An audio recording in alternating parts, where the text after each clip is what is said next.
আমি বিএনপি নেতৃবৃন্দকে বলতে চাই, আমাদের একজন সহকর্মী আপনাদের নেতার বিরুদ্ধে একটা কঠোর শব্দ প্রয়োগ করেছিল, আপনারা মব করেছেন।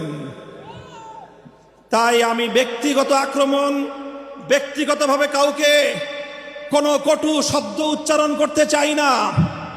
তবে একটা কথা বলতে চাই, যেই 12ই ফেব্রুয়ারি নির্বাচনের মাধ্যমে আপনাদের জন্ম হয়েছে, আপনারা যেই 12ই ফেব্রুয়ারির গর্ভে জন্ম নিয়েছেন, সেই জন্ম নেওয়ার পরে এখন 12ই ফেব্রুয়ারিকে অস্বীকার করছেন, অর্থাৎ জন্ম নেওয়া সন্তান পিতামাতার বিবাহকে অস্বীকার করছেন। এর বেশি আর কিছু বললাম না।